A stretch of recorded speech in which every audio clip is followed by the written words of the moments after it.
Secunderabad corporation ఏర్పాటు చేయాలని కోరుతూ తలపెట్టిన ర్యాలీ ఉధృతంగా మారింది. ర్యాలీకి అనుమతి లేదంటూ పోలీసులు నిరసనకారుల్ని ఎక్కడికక్కడ అరెస్ట్ చేశారు. సికింద్రాబాద్ రైల్వే స్టేషన్తో పాటు ఆల్ఫా హోటల్, మహాత్మా గాంధీ విగ్రహం వద్ద ర్యాలీగా వెళ్తున్న నిరసనకారుల్ని అరెస్ట్ చేస్తున్నారు. పెద్ద ఎత్తున సికింద్రాబాద్ ప్రజలు ఈ ర్యాలీలో పాల్గొనేందుకు వెళ్తున్న క్రమంలో వారిని నివారిస్తున్నారు. మరోవైపు కాంగ్రెస్ ప్రభుత్వంపై బీఆర్ఎస్ నేతలు మండిపడుతున్నారు. శాంతియుత ర్యాలీకి ఎందుకు అనుమతించడం లేదని ప్రశ్నిస్తున్నారు.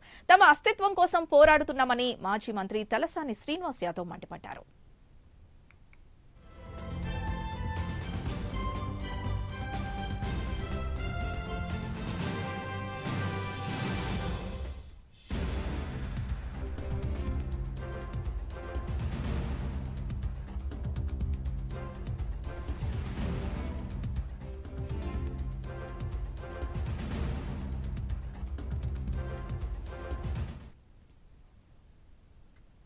ముఖ్యమంత్రి గారు ఎక్కడన్నా పోతేనేమో అందరిని అరెస్ట్ చేస్తారు ప్రతిపక్ష పార్టీలని. వాళ్ళేమో ఇష్టానుసారం ర్యాలీలు చేసుకోవచ్చు. సెక్రటరేట్ రిస్ట్రిక్టెడ్ ఏరియా, సెక్రటరేట్ ముంగట కూడా ముఖ్యమంత్రి గారు పాదయాత్రలు చేసుకోవచ్చు. కానీ ప్రజాస్వామ్యం లోపల మాకు హక్కు లేనట్టు, మా అస్తిత్వం, మా సికింద్రాబాద్ ప్రజలు 220 సంవత్సరాల చరిత్ర ఉన్నటువంటి మా ప్రాంతాన్ని, మా ప్రాంతం పేరు లేకుండా మా అస్తిత్వం మీద దెబ్బ కొట్టినప్పుడు ప్రజాస్వామ్యబద్ధంగా మేము నిరసన చెప్పేటువంటి కార్యక్రమాన్ని ఈరోజు ఏర్పాటు చేసుకున్నాం.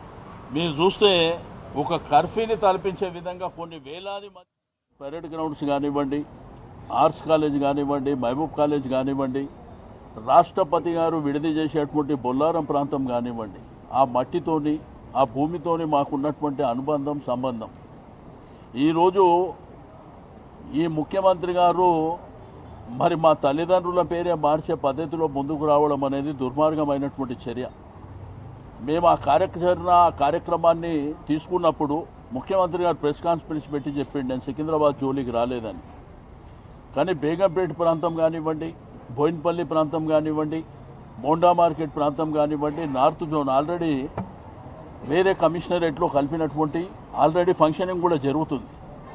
దీన్ని ఏంటంటే మా అస్తిత్వం, మా ఆత్మ గౌరవానికి సంబంధించినటువంటి ఈ యొక్క కార్యక్రమాన్ని మా ప్రజల హక్కుగా అక్కడ ఉన్నటువంటి విద్యార్థులు కావచ్చు, డాక్టర్లు కావచ్చు, అడ్వకేట్లు కావచ్చు, అన్ని మతాలు, అన్ని వర్గాలు కావచ్చు, ఎప్పుడు సికింద్రాబాద్ ప్రాంతం పీస్ఫుల్గా ఉండేటువంటి ప్రాంతం. హైదరాబాద్ జంట నగరాలంటే ట్విన్ సిటీస్ అనగానే ట్యాంక్ బండ్ రైట్ సైడ్ ఏమో హైదరాబాద్, లెఫ్ట్ సైడ్ ఏమో సికింద్రాబాద్. మరి ఆ సికింద్రాబాద్ అస్తిత్వాన్ని దెబ్బకొట్టే విధంగా ఈ ప్రభుత్వం ప్రయత్నం చేయడం అనేది దుర్మార్గమైనటువంటి చర్య. మేము ఒక శాంతియుతమైనటువంటి శాంతి ర్యాలీ చేపడతామంటే, నేను ఆ రోజు ఆవేశంలో కొన్ని మాటలు మాట్లాడితే నా మీద కేసులు పెట్టారు. Ameerpet police station, Begumpet police స్టేషన్లో పెట్టి నేను సరే చట్టపరంగా, న్యాయపరంగా ఎదుర్కొంటాం. ఇక మీదట ముఖ్యమంత్రి, మంత్రులు ఎవరైనా అటువంటి భాష మాట్లాడితే మేము కూడా వదిలిపెట్టాం. మరి న్యాయం, చట్టం అనేది మాకే వర్తిస్తుందా, వాళ్ళకు కూడా వర్తిస్తుందా కూడా మేము చూస్తాం. ఒకటి.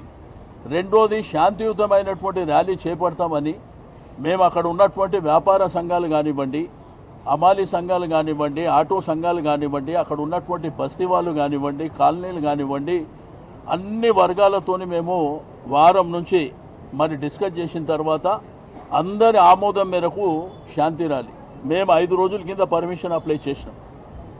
5 రోజులకు అప్లై చేస్తే నిన్న మధ్యాహ్నం డీసీపీ గారు, మరి అక్కడ ఉన్నటువంటి పోలీస్ యంత్రాంగం మా వాళ్ళని అక్కడికి పిలిపించి వాళ్లకు మరి మీరు చేసుకోండి, కార్యక్రమం చేసుకోండి, శాంతియుతంగానే ఉండాలి శాంతి ర్యాలీ అని అంటే, సరే ఆ విధంగానే ప్లాన్ చేసుకున్నాక పోలీసులు కూడా రూట్ మ్యాప్ చేసుకుర్రు.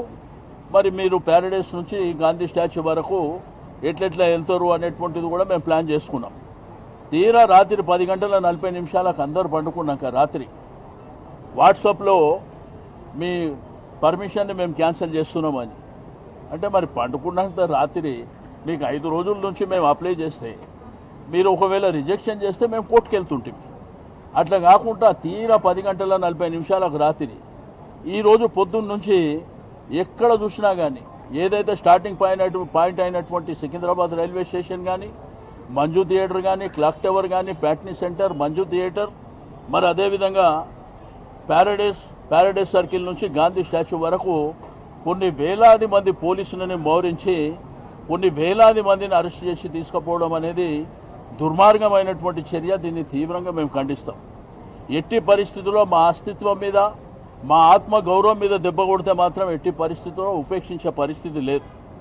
మీ ప్రభుత్వాన్ని గద్దె దింపుతాం తప్ప మేము భయపడడానికి సిద్ధంగా లేము అని చెప్పి ఈ సందర్భంగా హెచ్చరిక చేయడం. సరే, ఈరోజు మీరు రాక్షస ఆనందం పొందొచ్చు మా కార్యక్రమాన్ని డిస్టర్బ్ చేసిరని. మేము న్యాయబద్ధంగా కోర్టు నుంచి, న్యాయస్థానం నుంచి పర్మిషన్ తీసుకొని ఫస్ట్ వీక్లో తిరిగి ఆ కార్యక్రమాన్ని, మరి అక్కడ ఉన్నటువంటి ప్రజల చైతన్యం, ప్రజలు ఏ విధంగా బాధపడుతున్నారో, వాళ్ళ మనోవేదన ఏందో అవన్నీ మీకు ఫస్ట్ వీక్లో చూడబోతున్నాం. బట్ ఒక్క శాంతి ర్యాలీతోనే కార్యక్రమాన్ని మేము ఆపం. విభిన్న రీతిల్లో విభిన్న కార్యక్రమాలు చేసుకుంటూ ముందుకెళ్తాం. ఎట్టి పరిస్థితుల్లో మా అస్తిత్వం మీద దెబ్బ కొడితే మాత్రం మేము వదిలిపెట్టేటువంటి ప్రసక్తే లేదు. అసలు నీ ప్రభుత్వానికి ప్రజలు అవకాశం ఇచ్చింది దీనికా? ఈరోజు మల్కాజిగిరి ప్రాంతం కానీ, సైబరాబాద్ కానీ, హైదరాబాద్ కానీ, శంషాబాద్ కానీ నువ్వేమైనా డెవలప్ చేసినావా? నీ ప్రభుత్వం వచ్చిన 2 సంవత్సరాలల్లా ఒక్క ప్రాజెక్ట్ అన్న కట్టినవా? ఆ రోజు కేసీఆర్ నాయకత్వంలో కేటీఆర్ గారు మున్సిపల్ మినిస్టర్ ఉంటే